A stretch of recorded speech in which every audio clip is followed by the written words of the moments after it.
though, is just more than the argument demands. This is the first reason why enthusiasm for theodicy currently runs low. The second reason is that many Christian philosophers are dubious about the prospects for success in the task of theodicy.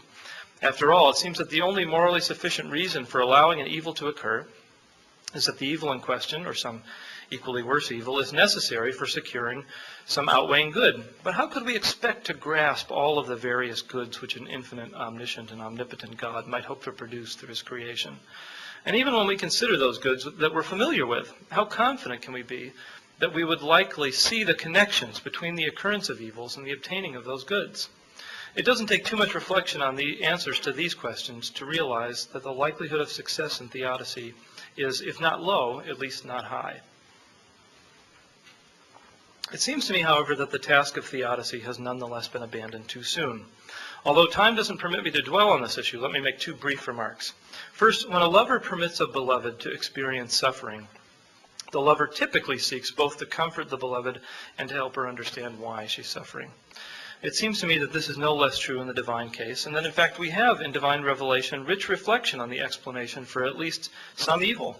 After all, typical theists think that they do know some of the goods God aims to secure in creation, the glory of God or the bliss of the beatific vision, and they do know how suffering can sometimes lead to these ends.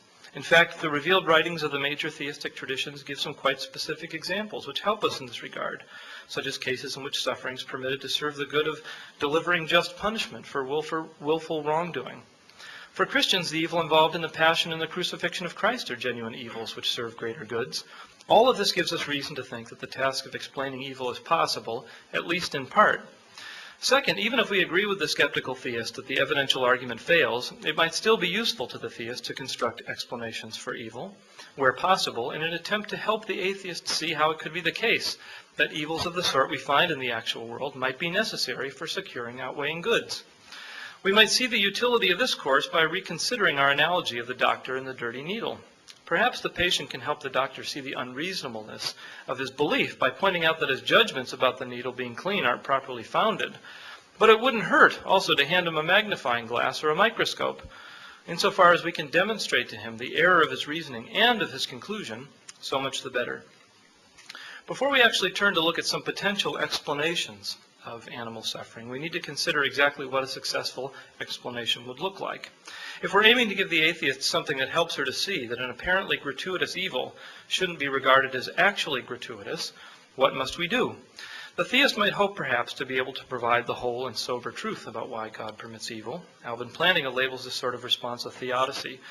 And theodicy would, of course, suffice to show that the existence of evil doesn't make the existence of God unlikely. But, as David Lewis has pointed out, constructing a theodicy is just too hard. And what's more, it's not necessary. Lewis claims that we need to develop hypotheses that are at least somewhat plausible, at least to the Christian, which show how evil provides a necessary means to certain outweighing goods. But even this standard seems too high. Even if the theist is not aware of any plausible hypotheses which explain evil, there might still be a variety of reasons for permitting evil which are, for example, true for all she knows, and which are such that, if they were true, they would constitute good explanations for evil. If my colleague, whom I have good reason to trust, tells me he was in Philadelphia, and a friend tells me he saw the colleague in Miami at the time, I can construct a variety of explanations which are true for all I know, and which explain all the relevant data, though it might be that I'm unwilling to claim that I find any of the individual explanations plausible, and this alone would be enough to preserve the reasonableness of my belief in the colleague's reliability. Although I can't fully defend the position here, I propose that the proper standard is a slight variation of the position I just described. In particular, I propose that the theist should seek to find explanations of evil which she's not justified or warranted in rejecting in light of the claims she accepts. In order to avoid confusion, I'm not going to call such explanations theodicies. The new category, it seems to me, deserves a new name.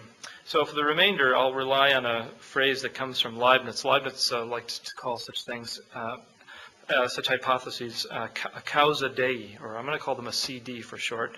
It's roughly the Latin equivalent of theodicy, at least in this context.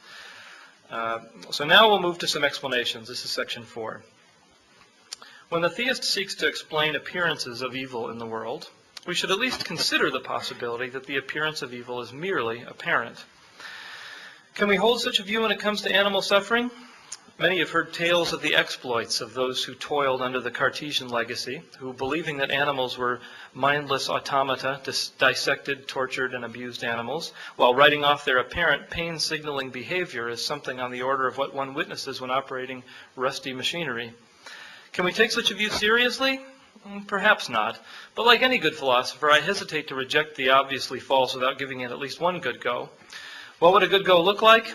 Well, what we need to determine is whether or not animals are capable of having mental states that are reasonably regarded as being states of pain and suffering, and whether those states are morally salient. A neo-Cartesian would argue that the answer to one or both of these questions is no, because animals lack the sort of consciousness that allows them to feel pain or suffering, or that allows their states of pain or suffering to be morally salient. Classical Cartesian theodicy founders on the implausibility of the thesis that animals are unconscious automata. But contemporary philosophical discussions of consciousness agree on at least this. There are many different notions of consciousness. So it's open to the neo-Cartesian to affirm that animals are conscious in an ordinary sense of conscious, while denying they're conscious in yet another ordinary sense of the term. Obviously, animals are alive and often awake. They're not unconscious in the way rocks are. Animals can have current mental states that play a role in the control of their bodily movements and behavior. These are features of any organism that's sentient, and clearly some animals are sometimes conscious in this sense. Let us call this sort of consciousness creature consciousness. The particular occurrent mental states of sentient creatures can themselves be called conscious when they're states of awareness of something else. Let us call this relational notion of consciousness, of the consciousness of a mental state, access consciousness. Insofar as a housefly can accurately represent a state of affairs external to itself, it has access to its surroundings and is consciously aware of what's nearby. Most philosophical discussions of consciousness, however, have focused on a third, more mysterious conception of consciousness.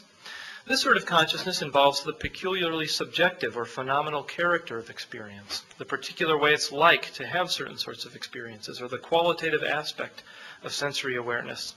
Let's call this sort of consciousness phenomenal consciousness, and ascribe such consciousness both to particular mental states and to the subjects of such mental states. It's widely held that a creature can be in a state of access consciousness without being in a state of phenomenal consciousness. The phenomenon of blind sight provides one commonly cited example of this distinction between the two types of consciousness. Patients who've sustained damage to their primary visual cortex may retain the ability to detect, discriminate, and localize visual stimuli presented in the areas of their visual field in which they report that they're subjectively blind. Such blind-sighted patients report that they're no longer able to see, and yet they're capable of giving correct motor responses to changes in their environment that could only be detected through the visual modalities. In a natural sense, they're conscious of what they think they don't see. They have some access to the external information, while in another sense they're blissfully unaware, for they're not phenomenally conscious of this access. Using such distinctions, we can now formulate 4 proposals for a distinction between human and animal consciousness. Each of the 4 proposals, if true, would have the moral significance necessary to sustain a neo-Cartesian CD with respect to animal pain and suffering. And the 4 are laid out in short form on the handout, and I'll tell you when I'm going to read through those sections. The first one, coming up after the next sentence. The first proposal exploits the distinction between access consciousness and phenomenal consciousness. Number 1. Many non-human creatures are conscious inasmuch as they're alive, awake, and have sensations. These creatures have mental states that give them perceptual access to features of their environment in a way that allows them to make the requisite discriminations necessary for psychological control over their behavior. But unlike the sensory states possessed by humans, the mechanisms whereby these organisms have access to the world lack any phenomenal character whatsoever. There's an intrinsic difference between the sensory states of non-humans and humans in this phenomenal respect. On this proposal, the pain of animals is blind pain, inasmuch as the creature has no phenomenal sense of pain, even though it can have informational access to a harmful situation. Now, critics of classical Cartesian theodicy aren't likely to be impressed. Though the proposal does not characterize animals as unconscious automata in the creature or access senses, it does seem to make them unconscious automata in the phenomenal sense. If deer pain is intrinsically different from human pain in this proposed way, then deer and other creatures turn out to be phenomenally unconscious zombies. To speak of pain in such creatures would be to speak of mental states that are merely similar in function, but intrinsically different in a way that critics might well regard as the fundamentally most important sense of being conscious. Neo-Cartesianism of the first sort sees non-human sensory states as lacking phenomenal character, and regards this as an intrinsic difference between sensory states in humans and other creatures. A second Neo-Cartesian CD could detach the second part of that claim. Those pressing the second CD could persist in maintaining that the pain sensations of other creatures lack phenomenal properties, but maintain that this doesn't mark an intrinsic difference between pain states in humans and pain states in other creatures. The key to this proposal is to deny that phenomenal consciousness is an intrinsic feature of these mental states. Just such a claim is a consequence of a contemporary theory of consciousness with considerable currency. On strictly functionalist theories of mind, all psychological properties are representational or functional properties. It's thus natural for functionalists to regard the difference between a state's being phenomenally conscious or not to turn upon relational facts about the state, not upon intrinsic qualitative features of the state itself. For example, according to higher order thought theories, a mental state's being conscious consists in its having an accompanying conceptual mental state that represents the first state as its intentional object. This general theory of state consciousness can then be employed to generate a theory of phenomenal consciousness, on which a phenomenally conscious mental state is a state with non-conceptual content, which is the object of a higher order intentional state, and which causes that state non-inferentially. Our Neo-Cartesian, buoyed by the prospect of being fashionably up-to-date in the philosophy of mind, generally a rather unfamiliar feeling for Cartesians, is now in a position to formulate the second proposal on the handout. For a mental state to be conscious, a conscious state phenomenally requires an accompanying higher order mental state, a hot, that has that state as its intentional object. This hot must be a thought that one is oneself in the first order state. Only humans have the cognitive faculties required to form the conception of themselves being in a first order state that one must have in order to have a hot.